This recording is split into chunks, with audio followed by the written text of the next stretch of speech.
క్రీస్తునందు ప్రియమైన దేవుని బిడ్డలారా, ఉదయకాల సమయంలో మీ అందరికీ లోకరక్షకుడును ప్రభు అయిన యేసు క్రీస్తు పరిశుద్ధ నామంలో వందనాలు శుభములు తెలియజేస్తున్నాను. ఉదయకాల సమయంలో పునరుద్ధాన దిన శుభాకాంక్షలు కూడా మీకు తెలియజేస్తున్నాను. దేవుని బిడ్డలారా, ఇదేని నేటి దేవుని యొక్క నూతన కృపా వాగ్దానాన్ని మనం అందరం కూడా కలిసి ధ్యానించుకుందాం. మలాకి గ్రంథం 3వ అధ్యాయం 5వ వచనంలో దేవుని యొక్క వాక్యం ఈ విధంగా తెలియజేస్తూ ఉన్నది. పట్టజాలనంత విస్తారముగా దీవెనలో కుమ్మరించదనని సైన్యములకు అధిపతి యగు యెహోవా సెలవిచ్చుచున్నాడు. దేవునికి స్తోత్రములు కలుగును గాక. ఉదయకాల సమయంలో సైన్యములకు అధిపతి అయినటువంటి యెహోవా దేవుడు ఈ విధంగా మనకు సెలవిస్తూ ఉన్నాడు, ఆజ్ఞాపిస్తూ ఉన్నాడు, మనకు తెలియజేస్తున్నాడు. ఏమంటున్నాడంటే, పట్టజాలనంత విస్తారముగా దీవెనలో కుమ్మరించేదనని వాగ్దానం చేస్తా ఉన్నాడు. పట్టజాలనంత సమృద్ధి దీవెనలు, మరి అత్యధికంగా ఉండేటటువంటి దీవెనలు మనకు ఇస్తానని వాగ్దానం చేస్తూ ఉన్నాడు.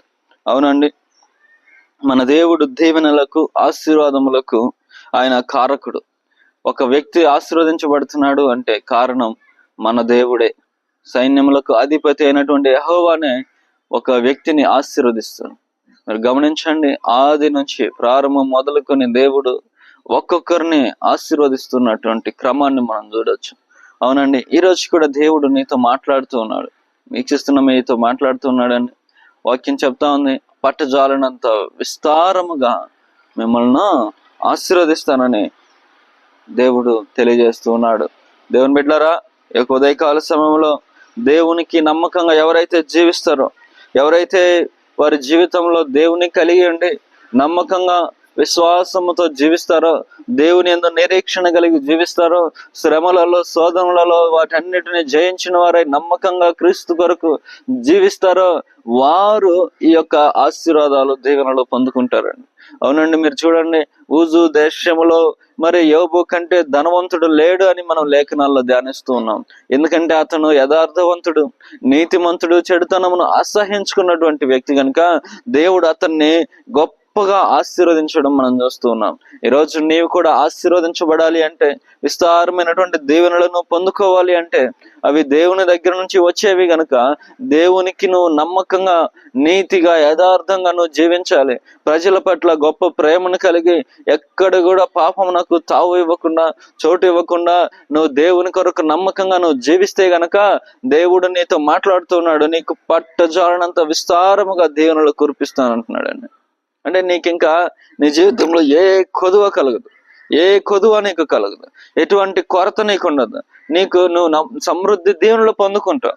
అనేక మందికి నువ్వు ఉపయోగకరంగా, అనేక మందికి దీవెనకరంగా నువ్వు ఉంటావే తప్ప నువ్వు ఇంకా ఎవరి దగ్గరికి వెళ్ళి నాకు అది కావాలి, ఇది కావాలి నువ్వు అడగవలసినటువంటి అవసరత లేదు. ఎందుకంటే నిన్ను దేవుడు కొన్ని వందల మందికి పెట్టేటటువంటి వ్యక్తిగా నిన్ను మారుస్తాను.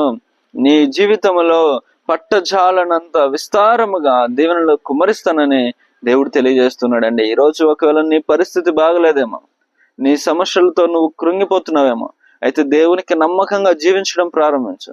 యేసయ్యా, నీ కొరకు నేను ఈ లోకంలో జీవిస్తానని నువ్వు ఒక తీర్మానం చేసుకో. దేవుని కొరకు నమ్మకంగా ఉండు. ప్రియమైన దేవుని బిడ్డ,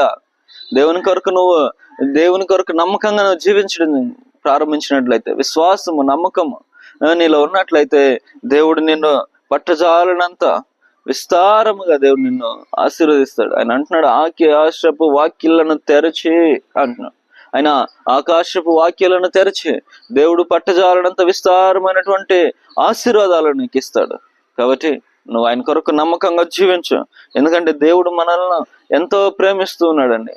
ఆ ప్రేమ చొప్పున మరి దేవుడు ఎంతో గొప్ప కృప మన పట్ల చూపిస్తూ అనేక రకాలుగా దేవుడు మనల్ని ఆశీర్వదిస్తూ, దీవిస్తూ, బలపరుస్తూ ఉన్నాడు. శ్రమలలోనూ సమస్యలు పోకుండా, నిన్ను కృంగదీయకుండా దేవుడు నిన్ను వెన్ను తట్టి బలపరిచి ముందుకు నడిపిస్తున్నటువంటి దేవుడు నీకు తోడుగా ఉండి ఈ మాట నీకు తెలియజేస్తున్నాడు. ఇంకా నువ్వు నమ్మకంగా ఉండు. నీకు జీవితంలో కొంచెం కొరత ఉంది, ఆ కొరతలన్నిటిని నువ్వు తొలగించి నాకు నమ్మకంగా ఉండు. నీకు ఆకాశపు వాక్యాలను తెరిచి విస్తారముగా, పట్టజాలనంత విస్తారముగా ఆశీర్వాదాలు నేను నీకు ఇస్తాను అంటున్నాడు. కాబట్టి ఆశీర్వాదాలు నీకు కావాలి అంటే నువ్వు నమ్మకంగా జీవించడం ప్రారంభించు. యేసుక్రీస్తు కొరకు, ఆయన కొరకు ఏదైనా సరే ఈ లోకంలో శ్రమలు రావచ్చు. ఆ శ్రమలన్నిటిలో నువ్వు దేవునికి ప్రార్థన చేసుకుని, దేవా నీ కొరకు నేను నమ్మకంగా ఉంటా, ఈ శ్రమలో ఈ శ్రమలలో నన్ను బలహీనపరచుకున్నా, నీ ఆత్మతో నీ శక్తితో నన్ను బలపరచండి, వాటి మీద నాకు విజయాన్ని దయచేయమని ప్రార్థన చేసుకుంటూ నువ్వు ఎప్పుడైతే దేవునికి నమ్మకంగా ఉంటావో దేవుడు తప్పగా ఈ ఆశీర్వాదాలని అన్నిటిని నీకు ఇచ్చే నిన్ను నీ కుటుంబాన్ని దేవుడు ఆశీర్వదించి దీవించును గాక. ఆమేన్. ఈ యొక్క వాగ్దానాన్ని నువ్వు నమ్మినట్లయితే నాతో పాటు ప్రార్థనలు ఏకీభవించు. పరిశుద్ధుడా, ప్రేమ కలిగిన మా తండ్రి, మీకు వందనాలు, స్తుతులు, స్తోత్రాలు చెల్లిస్తున్నాం తండ్రి. దేవా యొక్క పునరుద్ధాన దినములో నాయన మీరు ఇచ్చినటువంటి మాటలను బట్టి మీకు స్తోత్రం. ఆకాశపు వాక్యాలను విప్పి దేవా పట్టుజాలనంత విస్తార దీవెనలు ఆశీర్వాదాలు ఇస్తానని వాగ్దానం చేశారు తండ్రి. దేవా మీకు స్తోత్రాలు, వందనాలు చెల్లిస్తున్నాం తండ్రి. వీక్షిస్తున్న ప్రతి బిడ్డను మీరు దీవించండి, ఆశీర్వదించండి. వారిలో ఆయన ఏ జీవితంలో ఏ కొరత ఏ లేమి ఉండకుండా ప్రభు సకాలంలో సమృద్ధి దేవుని పొందుకున్న వారే అనేక మందికి మేలుకరంగా ప్రయోజనకరంగా దీవెనకరంగా మీరు మార్చమని ప్రార్థన చేస్తున్నాం.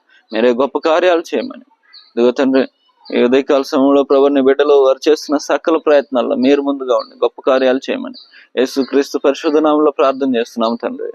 ఆమేన్.